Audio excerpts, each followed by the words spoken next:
ಶ್ರೀ ಗಣಪತಿ ಶಾರದಾ ಗುರುಭ್ಯೋ ನಮಃ. ಗುರುಬ್ರಹ್ಮ ಗುರುರ್ವಿಷ್ಣು ಗುರುದೇವೋ ಮಹೇಶ್ವರ ಗುರುಸ್ಸಾಕ್ಷಾತ್ ಪರಬ್ರಹ್ಮ ತಸ್ಮೈ ಶ್ರೀ ಗುರವೇ ನಮಃ. ಶ್ರೋತೃಗಳಿಗೆ ಶ್ರೀ ಸಚ್ಚಿದಾನಂದೇಂದ್ರ ಸರಸ್ವತಿ ಸ್ವಾಮಿಗಳವರು ನೀಡಿರುವ ಭಗವದ್ಗೀತೆ ಕುರಿತಾದ ಉಪನ್ಯಾಸ ಮಾಲಿಕೆಯಲ್ಲಿ ಅಸುರ ಸಂಪತ್ತು ಎಂಬ 156ನೆಯ ಅಧ್ಯಾಯಕ್ಕೆ ಸ್ವಾಗತ. ಹಿಂದಿನ ಅಧ್ಯಾಯದಿಂದ ಹಾಗೂ ಹಿಂದಿನ ಉಪನ್ಯಾಸದಿಂದ ಅಸುರ ಸಂಪತ್ತಿನ ವಿಚಾರವು ಮುಂದುವರೆದಿದೆ.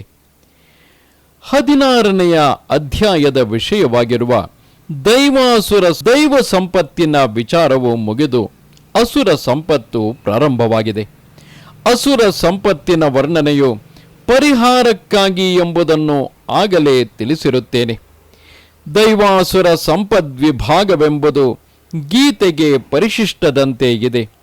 ಪ್ರಧಾನವಾಗಿ ಹೇಳಬೇಕಾಗಿದ್ದುದು ವಾಸುದೇವ ತತ್ವ. ಅದನ್ನು 2ನೆಯ ಅಧ್ಯಾಯದಿಂದಲೇ ಪ್ರಾರಂಭಿಸಿ ಅದಕ್ಕೆ ಅಂತರಂಗ ಬಹಿರಂಗ ಸಾಧನಗಳನ್ನು ತಿಳಿಸಿದ್ದಾಗಿದೆ. ಆದರೆ ಕೊನೆಯಲ್ಲಿ ಹೇಳಿದ್ದು ದೈವಾಸುರ ಸಂಪತ್ತಿನ ವಿಚಾರವೆಂದು ಸನ್ನು ಕಡೆಗಣಿಸುವ ಹಾಗಿಲ್ಲ.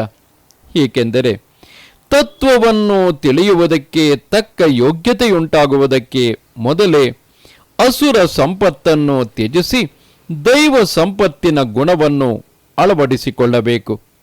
ಇಂಥ ಅಧಿಕಾರಿಗಳಿಗೆ ತತ್ವವು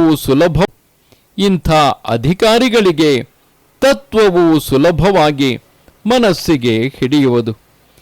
ಯಾವ ಕ್ರಮದಲ್ಲಿ ಓದಿದರೇನು? ಮೊದಲು ತತ್ವವಿಚಾರವನ್ನೇ ಓದುವೆನು, ಆಮೇಲೆಯೇ ಈ ಅಧ್ಯಾಯದ ವಿಷಯವನ್ನು ಅನುಕ್ರಮಕ್ಕೆ ಸರಿಯಾಗಿ ಹಾಕಬಾರದು. ಪಾಠ ಕ್ರಮಕ್ಕಿಂತಲೂ ಅರ್ಥ ಕ್ರಮವೇ ಮುಖ್ಯ. ಅದರಲ್ಲಿಯೂ ಏಕವಾಕ್ಯವಾಗಿರುವ ವಿಷಯಗಳನ್ನು ಬಿಡಿಸಿ ಕಚ್ಚು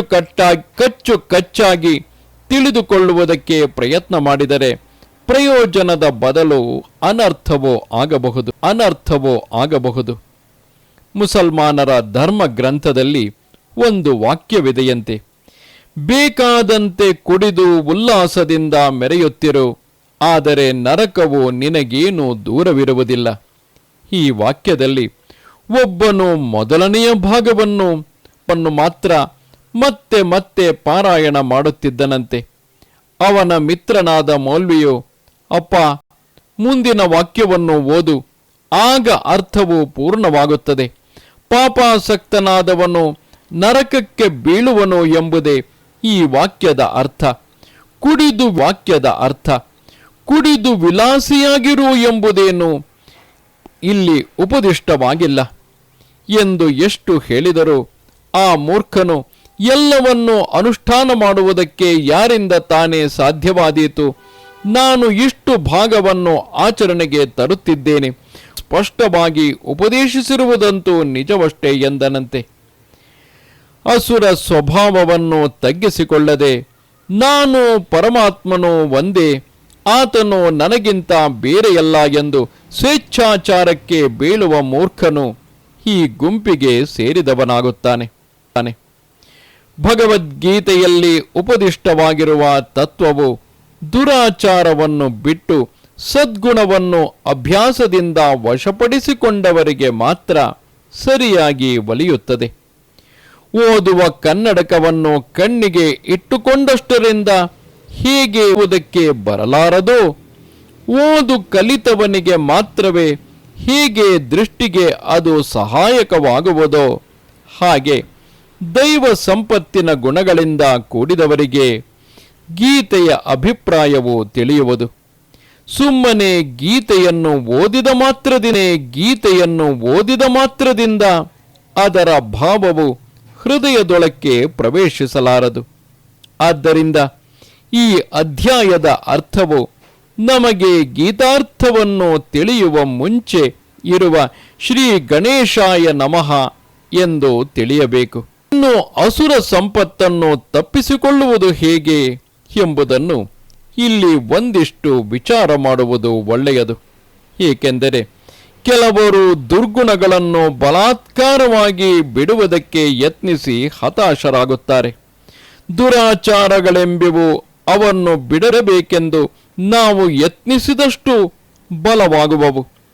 ಅವನ್ನು ನಾವು ಬಿಡುವುದಕ್ಕೆ ವಿನಿಯೋಗಿಸುವ ಶಕ್ತಿಯನ್ನು ಅವುಗಳ ಪ್ರತಿಪಕ್ಷ ಭಾವನೆಗೆ ಹಾಕುವುದಕ್ಕೆ ಯತ್ನಿಸಬೇಕು. ಆಗ ಅವು ನಿರಾಯಾಸವಾಗಿ ನಾಶವಾಗಿ ಬಿಡುವವು. ಅಶುಚಿತ್ವವು ನಮ್ಮಲ್ಲಿ ಇದೆಯಲ್ಲ ಎಂದು ಎಷ್ಟು ಚಿಂತಿಸಿದರೆ ತಾನೇ ಅದು ನಮ್ಮನ್ನು ಬಿಟ್ಟೀತು. ಶುಚಿಯಾಗಿರುವುದಕ್ಕೆ ಪ್ರಯತ್ನಿಸಬೇಕು. ಅಷ್ಟರಿಂದಲೇ ಅಶುಚಿತ್ವವು ನಮ್ಮನ್ನು ಬಿಟ್ಟು ತೊಲಗುವವು. ಆದರೆ ಕೆಲವರಿಗೆ ತಮ್ಮಲ್ಲಿ ಆಪತ್ತಿದೆ ಎಂಬುದೇ ಗೊತ್ತಿರುವುದಿಲ್ಲ. ಆದ್ದರಿಂದ ಅಂಥವರಿಗಾಗಿ ಇದೇ ಅಸುರ ಸಂಪತ್ತು ಎಂದು ಬೆಟ್ಟಿಟ್ಟು ತೋರಿಸಬೇಕಾಗುತ್ತದೆ. ಅದಕ್ಕಾಗಿ ಭಗವಂತನು ಎಲ್ಲಿ ಪ್ರಾರಂಭಿಸಿರುತ್ತಾನೆ, ಅರ್ಜುನನಂಥ ಅಧಿಕಾರಿಗೆ ಇದರ ಪ್ರಯೋಜನವೋ ಕಡಿಮೆಯಾದರೂ ನಮ್ಮಂಥವರು ಈ ಅಸುರ ಸಂಪತ್ತಿನ ಹಿಡಿತಕ್ಕೆ ಸಿಕ್ಕದಂತೆ ಪ್ರಯತ್ನಿಸುವುದಕ್ಕೆ ಸಹಾಯಕವಾಗಿರಲೆಂದು ಭಗವಂತನ ಅಭಿಪ್ರಾಯವನ್ನು ಅನುಸರಿಸಿ ವ್ಯಾಸರು ಇಲ್ಲಿ ಇದನ್ನು ಸೇರಿಸಿರುತ್ತಾರೆ. ಗೆಲ್ಲ ತಳಹದಿ ಯಾವುದು? ಸಂಕುಚಿತ ದೃಷ್ಟಿಯೇ. ವಿಶಾಲವಾದ ದೃಷ್ಟಿಯೇ ದೈವ ಸಂಪತ್ತಿಗೆ ನಮ್ಮನ್ನು ಕೊಂಡೊಯ್ಯುವುದು. ಒಬ್ಬ ಪರಮೇಶ್ವರನೇ ಪರಮಾರ್ಥವಾಗಿರತಕ್ಕವನು. ಈಗ ನಮಗೆ ಕಾಣಿಸುತ್ತಿರುವ ದೃಶ್ಯಗಳೆಲ್ಲ ಆಕೆ ಒಳಪಟ್ಟು ಸ್ವರೂಪ ಸ್ಥಿತಿಗಳುಳ್ಳವಾಗಿವೆ ಎಂಬುದೇ ವಿಶಾಲ ದೃಷ್ಟಿಯು. ಈ ಜ್ಞಾನವು ನಮಗೆ ಈಗ ಇಲ್ಲದಿದ್ದರೂ ದೊಡ್ಡವರ ಉಪದೇಶದಲ್ಲಿ ಶ್ರದ್ಧೆಯಿಟ್ಟು ಈ ಭಾವನೆಯನ್ನು ಬೆಳೆಯಿಸಿಕೊಳ್ಳಲು ಪ್ರಯತ್ನಿಸುತ್ತಿರಬೇಕು. ಐತಿಹಾಸಿಕರು ವೇದ ಕಾಲದ ದೇವತೆಗಳು ಹೋದ ಬಳಿಕ ಪುರಾಣ ಕಾಲದ ದೇವತೆಗಳು ಕಾಣಿಸಿಕೊಂಡರು ಎನ್ನುತ್ತಾರೆ. ಅದು ನಿಜವನ್ನು ತಿಳಿಯದವರ ಮಾತು. ನಮ್ಮ ಧಾರ್ಮಿಕ ವಾಂಗ್ಮಯವೆಲ್ಲ ಒಂದೇ ತತ್ವವನ್ನು ತಿಳಿಸುತ್ತಿರುತ್ತದೆ. ಪರಮಾತ್ಮನೊಬ್ಬನೇ ಇಂದ್ರ, ಮಿತ್ರ, ವರುಣ ಮುಂತಾದ ಹೆಸರುಗಳಿಂದ ಪ್ರಸಿದ್ಧನಾಗಿರುವವನು. ಆ ಒಬ್ಬನ ವಿಭೂತಿ ವಿಶೇಷಗಳೇ ದೇವತೆಗಳು. ದೇವತೆಗಳ ಸಮಷ್ಟಿಯೇ ಪರಮೇಶ್ವರನು. ಕಿರಣಗಳೆಲ್ಲ ಸೇರಿಯೇ ಸೂರ್ಯನಾಗಿರುವಂತೆಯೇ ಇದು. ಒಟ್ಟು ಗ್ರಂಥರಾಶಿಯಲ್ಲಿ ಒಂದು ಭಾಗವನ್ನು ಮಾತ್ರ ನೋಡಿ ಅದೇ ಪೂರ್ಣವೆಂದು ಭಾವಿಸುವುದು ಹುಟ್ಟು ಕುರುಡರು ಆನೆಯೆಂದು ಅದರ ಅವಯವ ವಿಶೇಷಗಳನ್ನೇ ಇಟ್ಟುಕೊಂಡಂತೆ ಆಗುವುದು. ಪ್ರಾಚ್ಯ ಧಾರ್ಮಿಕ ಗ್ರಂಥಗಳು ಅಂದರೆ Sacred books of the East ಎಂಬ ಹೆಸರಿನಿಂದ ಪಾಶ್ಚಾತ್ಯ ವಿದ್ವಾಂಸರು ಪೂರ್ವ ದೇಶಗಳ ಧಾರ್ಮಿಕ ಗ್ರಂಥಗಳನ್ನು ಇಂಗ್ಲಿಷಿಗೆ ಪರಿವರ್ತನೆ ಮಾಡಿದ್ದು ಕುರುಡುಗಣ್ಣಿಗಿಂತ ಮೆಳ್ಳುಗಣ್ಣು ಮೇಲೆಂಬ ಗಾದೆಯನ್ನು ಅನುಸರಿಸಿದೆ. ಅನುವಾದಕರಿಗೆ ಸಂಪ್ರದಾಯವು ಚೆನ್ನಾಗಿ ತಿಳಿಯದ್ದರಿಂದಲೂ ಅವರು ಗ್ರಂಥಗಳ ಯಥಾಶ್ರುತಾರ್ಥವನ್ನೇ ಮುಖ್ಯವೆಂದು ಹಿಡಿದದ್ದರಿಂದಲೂ ಓದುಗರನ್ನು ಕೆಲ ಸಂದರ್ಭಗಳಲ್ಲಿ ತಪ್ಪು ಹಾದಿಗೆಳೆಯುವುದಕ್ಕೆ ಸಹಾಯಕವಾದಂತಾಗಿದೆ. ಇದಿರಲಿ, ಬಿಡಿಯಾದ ದೇವತೆಗಳನ್ನೂ ಕೂಡ ಅರಿಯದವರು ಪರಮಾತ್ಮನಿಗೆ ಇನ್ನಷ್ಟು ದೂರವಾಗಿರುವುದರಿಂದ ಅವರ ದೃಷ್ಟಿಯು ಇನ್ನೂ ಸಂಕುಚಿತವೆಂದಾಗುವುದು. ಹೀಗೆ ಜನರ ದೃಷ್ಟಿಯು ಸಂಕುಚಿತವಾಗುತ್ತಾ ಬಂದು ಕೊನೆಗೆ ದೇಹಾತ್ಮವಾದಕ್ಕೆ ಬಂದಿಳಿಯುತ್ತದೆ. ದೇಹದ ಪೋಷಣೆಗೆ ಬೇಕಾದ ಪ್ರಯತ್ನವೇ ಐಹಿಕ ಜೀವನದ ಕೊನೆಯ ಗುರಿ ಎಂದು ಭಾವಿಸಿದ ಜನರು ಹೆಚ್ಚಿದಂತೆ ಮಾನವನು ಅಸುರ ಸ್ವಭಾವವನ್ನು ಹೆಚ್ಚಾಗಿ ಪಡೆದುಕೊಳ್ಳುತ್ತಾನೆ.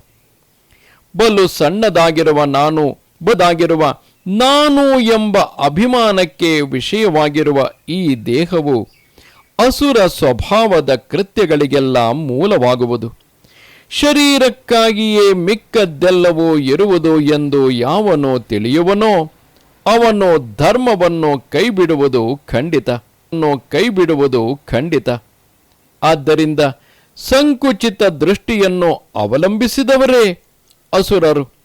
ಅವರು ಆಹಾರ ನಿದ್ರಾದಿಗಳನ್ನು ಮುಖ್ಯವೆಂದೆಣಿಸಿ ಶೌಚಾಚಾರಾದಿಗಳನ್ನು ಕಡೆಗಣಿಸುವುದು ಸ್ವಾಭಾವಿಕವೇ ಆಗಿರುತ್ತದೆ. ಅಸುಲ್ಲ, ಆಚಾರ ದೃಷ್ಟಿಯೂ ಇರುವುದಿಲ್ಲ. ಧರ್ಮವನ್ನು ತಿಳಿಯುವುದಕ್ಕೆ ಸಾಧನಗಳು ಯಾವುವು? ಶ್ರುತಿ ಸ್ಮೃತಿ ಸದಾಚಾರ ಸ್ವಸ್ಯ ಚ ಪ್ರಿಯಮಾತ್ಮಾನಃ ಎಂಬಂತೆ ಎಲ್ಲಕ್ಕೂ ಹೆಚ್ಚಿನ ಪ್ರಮಾಣವು ಶ್ರುತಿಯು. ಎಲ್ಲಕ್ಕೂ ಹೆಚ್ಚಿನ ಪ್ರಮಾಣವು ಶ್ರುತಿಯು. ಶ್ರುತಿಯನ್ನು ಅರ್ಥ ಮಾಡಿಕೊಳ್ಳುವ ಯೋಗ್ಯತೆ ಇಲ್ಲದವರು ಸ್ಮೃತಿಗಳನ್ನು ಓದಬೇಕು. ಶ್ರುತಿ ಸ್ಮೃತಿಗಳಲ್ಲಿ ಕಾಣಿಸದೇ ಇರುವ ವಿಷಯಗಳನ್ನು ಸದಾಚಾರದಿಂದ ತಿಳಿದುಕೊಳ್ಳಬೇಕು. ಈಗಿನ ಸ್ಥಿತಿಯಲ್ಲಿ ಸ್ಮೃತಿಗಳು ಬಿಟ್ಟಿರುತ್ತವೆ. 100 ರೂಪಾಯಿ ಎಂದು ಸಾಲದ ಪತ್ರದಲ್ಲಿ ಬರೆದದ್ದನ್ನು ಒಬ್ಬ ಧೂರ್ತನು ಅಂಕಿಯನ್ನು ಸ್ವಲ್ಪ ತಿದ್ದಿ 100 200 ಎಂದು ಮಾಡಿಕೊಂಡಿದ್ದನಂತೆ. ಕೋರ್ಟಿನಲ್ಲಿ ಸಾಕ್ಷಿ ಹೇಳುವವನು, ಸ್ವಾಮಿ, ನಾನು ನೋಡಿದಾಗ ಬಿದಿಗೆ ಚಂದ್ರನದಾಗಿತ್ತು, ಈಗ ಆ ಚಂದ್ರನಿಗೆ ಬಾಲ ಬಂದಂತಿದೆ ಎಂದು ವ್ಯಂಗ್ಯವಾಗಿ ನುಡಿದನಂತೆ. ಹಾಗೆ ಈಗ ಮೂಲ ಸ್ಮೃತಿಗಳಿಗೆ ಅನೇಕ ಬಾಹ್ಯ ವಿಷಯಗಳು ಸೇರಿಕೊಂಡು ಬಿಟ್ಟಿರುವುದರಿಂದ ಅವು ಪರಸ್ಪರ ವಿರೋಧವಾಗಿ ಕಾಣಿಸುವುದಕ್ಕೆ ಮೊದಲಾಗಿವೆ. ಆದ್ದರಿಂದ ವೇದವನ್ನೇ ಮುಖ್ಯವಾಗಿ ಹಿಡಿದು ಅದಕ್ಕೆ ವಿರುದ್ಧವಾದ ಸ್ಮೃತಿ ವಚನಗಳನ್ನು ಲೆಕ್ಕಕ್ಕೆ ತಂದುಕೊಳ್ಳದೇ ಇರುವುದೇ ಯುಕ್ತ. ಆದರೆ ಶ್ರುತಿ ವಚನವೂ ಸ್ಪಷ್ಟವಾಗಿ ಸಿಕ್ಕದಿದ್ದರೆ ಏನು ಮಾಡಬೇಕು? ಶ್ರುತಿಯಲ್ಲಿ ಈ ವಿಷಯದಲ್ಲಿ ಒಂದು ಸ್ಪಷ್ಟವಾದ ಸೂಚನೆಗಿದೆ. ಕರ್ಮದ ವಿಷಯದಲ್ಲಾಗಲಿ ಆಚಾರದ ವಿಷಯದಲ್ಲಾಗಲಿ ಸಂಶಯ ಉಂಟಾದರೆ ತಿಳಿದವರು, ವಿಮರ್ಶೆ ಮಾಡಿ ನಡೆಯುವವರು, ಕಾಮಕ್ಕೆ ವಶರಾಗದವರು ಆದ ನಾವು ಹಾಗೆ ನಡೆಯಬೇಕು ಎಂಬುದೇ ಆ ಸೂಚನೆ. ಸದಾಚಾರವೆಂದರೆ ದಂಭಕ್ಕಾಗಿ ಮಾಡುವ ಆಚಾರವಲ್ಲ, ಸತ್ಪುರುಷರು ಅನುಸರಿಸುವ ಆಚಾರ. ಇಂಥ ಸದಾಚಾರದಿಂದ ವೇದವನ್ನು ಕೂಡ ಅನುಮಾನ ಮಾಡಬಹುದಾಗುತ್ತದೆ. ಸದಾಚಾರವೆಂಬುದು ಹುಡುಗರ ಬರವಣಿಗೆಗೆ ಹಾಕಿಕೊಡುವ ಮೇಲು ಪಂಕ್ತಿಯಂತೆ ಇರುತ್ತದೆ. ಆದ್ದರಿಂದಲೇ ಆಪಸ್ತಂಬರು ತಮ್ಮ ಧರ್ಮಶಾಸ್ತ್ರದಲ್ಲಿ ಸ್ಥಳದ ಕುಲಾಚಾರಗಳನ್ನು ಸ್ತ್ರೀಯರಿಂದಲೂ ತಿಳಿದುಕೊಳ್ಳಬೇಕು ಎಂದು ಬರೆದಿರುತ್ತಾರೆ. ಆದರೆ ನಮ್ಮ ದುರದೃಷ್ಟಕ್ಕೆ ನಮ್ಮ ಸ್ತ್ರೀಯರಿಗೂ ಆಚಾರಗಳು ಮರೆತು ಹೋಗುವ ಸಂದರ್ಭ ಒದಗಿರುತ್ತದೆ. ಒಂದು ದೇಶದಿಂದ ಒಂದು ದೇಶಕ್ಕೆ ಹೋದರೆ ಆಚಾರವು ಕೆಡಬಹುದು ಎಂಬ ಅಂಜಿಕೆ ಹಿಂದೆ ಜನರಿಗೆ ಇತ್ತು. ಈಗ ಅಖಂಡ ಪೃಥ್ವಿಯೇ ಒಂದಾಗಿ ಎಲ್ಲವೂ ಕಲಸಿ ಹೋಗುತ್ತಿರುವಾಗ ಯಾವ ಆಚಾರವನ್ನು ಅನುಸರಿಸುವುದು? ಜನರು ಈಗ ಧರ್ಮ ಸಿಂಧುವಿಗಿಂತಲೂ ಅನುಕೂಲ ಸಿಂಧುವನ್ನೇ ಹುಡುಕುತ್ತಾ ಇರುತ್ತಾರೆ. ಹೊಟ್ಟೆಪಾಡಿಗಾಗಿ ಆಚಾರಗಳನ್ನು ಒತ್ತರಿಸುವ ಭರದಲ್ಲಿ ಆಚಾರವು ಮರೆತು ಹೋಯಿತು. ಹೊಟ್ಟೆಯಂತೂ ತುಂಬಲೇ ಇಲ್ಲ. ಇಂಥ ಶೋಚನೀಯ ಅವಸ್ಥೆಗೆ ಜನರು ಎಳೆದಿರುತ್ತಾರೆ. ಬೇರೆ ಬೇರೆ ದೇಶಗಳ ಬೇರೆ ಬೇರೆಯ ಮತಾಚಾರಗಳ ಸರಕಾರದ ಆಡಳಿತಕ್ಕೆ ಸಿಕ್ಕಿಬಿದ್ದು ನಾವು ನಮ್ಮ ಆಚಾರಗಳನ್ನೆಲ್ಲ ಲೌಕಿಕ ದೃಷ್ಟಿಯಿಂದ ಕೂಡ ಇಂಥ ಸಂದರ್ಭಗಳಲ್ಲಿ ಹೀಗೇ ನಡೆದುಕೊಳ್ಳಬೇಕು, ಆಯಾ ಲೌಕಿಕ ಆಚಾರಕ್ಕೆ ಅಂದರೆ ಎಟಿಕ್ವೆಟ್, ಆಯಾ ಲೌಕಿಕ ಆಚಾರಕ್ಕೆ ಗೌರವವನ್ನು ಕೊಡಬೇಕು ಎಂದು ವ್ಯವಹಾರಜ್ಞರು ಹೇಳುತ್ತಾರೆ. ಹೀಗಿರುವಲ್ಲಿ ಶಾಸ್ತ್ರೀಯ ಆಚಾರವನ್ನೇಕೆ ನಾವು ಬಿಟ್ಟೆವೆಂಬುದು ತಿಳಿಯುವ ಹಾಗಿಲ್ಲ. ಶಾಸ್ತ್ರೀಯವಾದ ಫಲವು ಬರಬೇಕಾದರೆ ಆ ಆಚಾರಗಳಿಗೆ ನಾವು ಗೌರವವನ್ನು ಕೊಡುವುದು ಯುಕ್ತವಲ್ಲವೇ? ನಮ್ಮತನವನ್ನು ನಾವು ಕಳೆದುಕೊಂಡದ್ದೇ ಈ ಅನಾದರಕ್ಕೆ ಕಾರಣವೆಂದು ನನಗೆ ತೋರುತ್ತಿದೆ. ಪ್ರತಿಯೊಂದು ಆಚಾರವು ಒಂದೊಂದು ಧಾರ್ಮಿಕ ತತ್ವಕ್ಕೆ ಸಂಕೇತವಾಗಿದ್ದರಿಂದಲೇ ನಮ್ಮ ಹಿಂದಿನವರು ಅದನ್ನು ಕಾಪಾಡಿಕೊಂಡು ಬಂದಿದ್ದರು. ಆ ಸಂಕೇತದ ಮರ್ಮವನ್ನು ಮರೆತು ಸಂಕೇತವನ್ನು ಕೈಬಿಟ್ಟದ್ದು ಎಂಥ ಮೂರ್ಖತನವಾಯಿತು. ಸ್ವಲ್ಪ ಎಚ್ಚರ ತಪ್ಪಿದ್ದರಿಂದ ಮನೆಗೆ ಕಳ್ಳನು ಹೊಕ್ಕಂತೆ ದುರಾಚಾರಗಳು ನಮ್ಮ ಸಮಾಜದೊಳಗೆ ಇಳಿದಿರುತ್ತವೆ. ಈಗಲಾದರೂ ನಾವು ನಮ್ಮ ಆಚಾರವನ್ನು ತಿದ್ದಿಕೊಳ್ಳುವುದಕ್ಕೆ ಬೇಕು. ಹುಡುಗರನ್ನು ವಿದ್ಯಾಭ್ಯಾಸವೆಂಬ ನೆಪದಿಂದ ಆಚಾರವೆಲ್ಲ ಮರೆತು ಹೋಗುವಂತೆ ಮಾಡಿರುತ್ತೇವೆ. ಕೂಡಲೇ ಸಮಾಜದ ಶುದ್ಧೀಕರಣಕ್ಕೆ ನಾವು ಸೊಂಟ ಕಟ್ಟಬೇಕು. ನಮ್ಮ ಸಂಸ್ಕೃತಿಯ ಸಂಕೇತವಾದ ಈ ಆಚಾರಗಳನ್ನು ನಾವು ಮತ್ತೆ ಪಡೆದುಕೊಳ್ಳದಿದ್ದರೆ ನಾವು ಅಸುರರಾಗುವ ಅಂಜಿಕೆಯುಂಟು. ಯಾರು ಶಾಸ್ತ್ರದಲ್ಲಿ ತಿಳುವಳಿಕೆಯೂ ಶ್ರದ್ಧೆಯೂ ಇರುವವರೋ ಅಂಥವರಿಂದ ನಾವು ಆಚಾರವನ್ನು ಕಲಿತು ಅದನ್ನು ಅನುಸರಿಸುವುದನ್ನು ವಹಿಸಿ ವಿಚಾರ ಮಾಡಿದರೆ ಹಿಂದಿನ ಆಚಾರಗಳಲ್ಲಿ ಅಡಗಿರುವ ಮಹತ್ವವು ಕಂಡುಬರುತ್ತದೆ. ಆ ಆಚಾರಗಳು ನಮ್ಮ ಪುರೋಭಿವೃದ್ಧಿಗೆ ಕಾರಣವೆಂದು ಕಂಡುಬಂದರೆ ಅವನ್ನು ಕೈಬಿಡದೆ ಅನುಷ್ಠಾನಕ್ಕೆ ತಂದುಕೊಳ್ಳಬೇಕು. ಯಾರು ಮಾಡುವುದಿಲ್ಲವಲ್ಲ, ನಾನು ಮಾಡುವುದು ಹೇಗೆ ಎಂದು ಅಂಜಬಾರದು.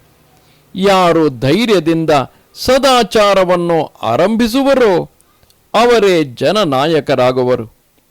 ಹೇಗೂ ವಿಚಾರ ಮಾಡದೆ ಆಚಾರಗಳನ್ನು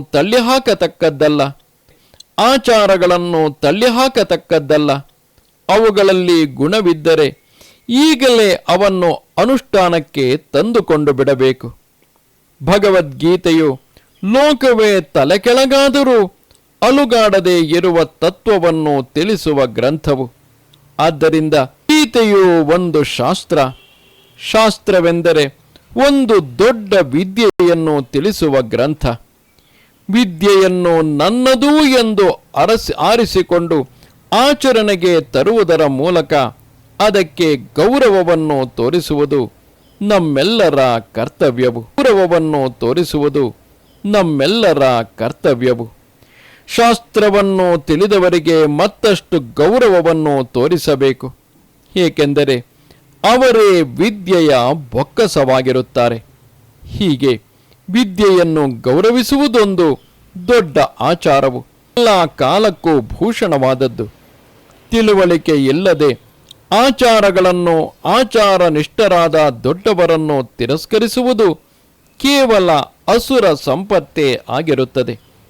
ಆದ್ದರಿಂದ ತತ್ವವನ್ನು ತಿಳಿಸುವ ಅಧ್ಯಾತ್ಮ ವಿದ್ಯೆಯನ್ನು, ಅದಕ್ಕೆ ಸಾಧಕವಾದ ಆಚಾರಗಳನ್ನು, ಅವುಗಳನ್ನು ತಿಳಿಸುವ ಗ್ರಂಥಗಳಿರುವ ಸಂಸ್ಕೃತ ಭಾಷೆಯನ್ನು ಗೌರವಿಸುವ ಆಚಾರವನ್ನು ಮೊದಲು ನಾವೆಲ್ಲರೂ ಕಲಿಯೋಣ. ಹಾಗೆ ಭಗವಂತನು ನಮ್ಮೆಲ್ಲರಿಗೂ ಬುದ್ಧಿಯನ್ನು ಕೊಟ್ಟು ಅನುಗ್ರಹಿಸಲಿ. ಶ್ರೋತೃಗಳೇ, ಇದು ಶ್ರೀ ಸಚ್ಚಿದಾನಂದೇಂದ್ರ ಸರಸ್ವತಿ ಸ್ವಾಮಿಗಳವರು ಭಗವದ್ಗೀತೆ ಕುರಿತು ನೀಡಿರುವ ಉಪನ್ಯಾಸ ಮಾಲಿಕೆಯಲ್ಲಿ ಅಸುರ ಸಂಪತ್ತಿನ ವಿಷಯಗಳನ್ನು ತಿಳಿಸುವಂತಹ ಉಪನ್ಯಾಸವಾಗಿದೆ. ನಮಸ್ತೆ ಶಾರದೆ ದೇವಿ ಕಾಶ್ಮ ಪ್ರಾರ್ಥಯೇ ನಿತ್ಯಂ ವಿದ್ಯಾದಾನಂಚ ದೇಹಿಮೆ. ನಮಸ್ಕಾರ.